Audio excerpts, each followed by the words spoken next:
திருப்பூர் மாவட்டம் ஊத்துக்குளி வட்டம் கதித்தமலை தேர் திருவிழா. இந்த வீடியோவை முழுசா பாருங்க. இந்த கோயிலை பற்றி பல சிறப்புகளை தெரிஞ்சுக்கிருவீங்க. முருகப்பெருமான் தனது பெற்றோரான சிவன் பார்வதி தேவியிடம் கோபித்து கொண்டு இந்த மலைக்கு வந்ததால் இம்மலை கோபித்த மலை என்றும் கதித்த மலை என்றும் அழைக்கப்படுகிறது. நாரத முனிவர் மற்றும் அடியார்கள் பலருடன் ஊத்துக்குளி பகுதியில் உள்ள கதித்த மலைக்கு வந்தார். கதித்த மலை ஆண்டவருக்கு பூஜை நைவேத்தியம் செய்ய விரும்பினார்.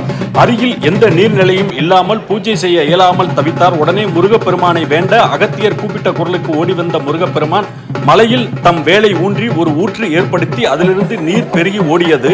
அகத்தியர் அனுஷ்டானங்களை முடித்து வழிபாடும் மிகச் சிறப்புடன் செய்து முடித்தார். அன்று முருகன் கூர்வேலால் மலையில் ஏற்பட்ட ஊற்று வற்றாமல் நீரை கொடுத்து கொண்டு இருக்கிறது.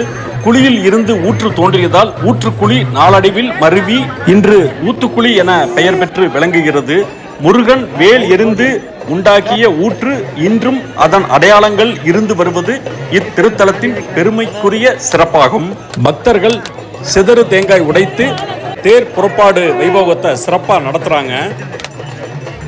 1763ஆம் ஆண்டு விஜயமங்கலம் விஜயபுரி அம்மன் கோவில் காணிக்கையாளர்கள் 5 பங்கு படை தலை கவுண்டர்கள் திருப்பணி செய்த போது இந்த தேர் செஞ்சு கொடுத்தாங்க. இந்த தேரை இந்த ஊர் மக்கள் நடமாடும் கோயிலாத்தான் பார்க்குறாங்க. பார்த்தீங்கன்னா கலைநயமிக்க சிற்பங்கள் மிகவும் நேர்த்தியான முறையில் வடிவமைச்சிருக்காங்க. தைப்பூசம் முடிஞ்சு 4ஆம் நாள் தான் கதித்தமலை மலையில் இந்த தேர் திருவிழா நடைபெறும். தேரில் வெற்றி வேலாயுத சுவாமி உற்சவமூர்த்தி குழந்தை குமாரராக எழுந்தருளி முருகப்பெருமான் பக்தர்களுக்கு அருள் பாவிக்கிறார். கண்கோடி வேண்டும் இந்த முருகப்பெருமானோட அழகை காண்பதற்கு. தேரை இழுக்கிறதுக்கு என்னென்ன முயற்சிகள் பண்றாங்க பாருங்க. எத்தனை பேரோட கூட்டு முயற்சி.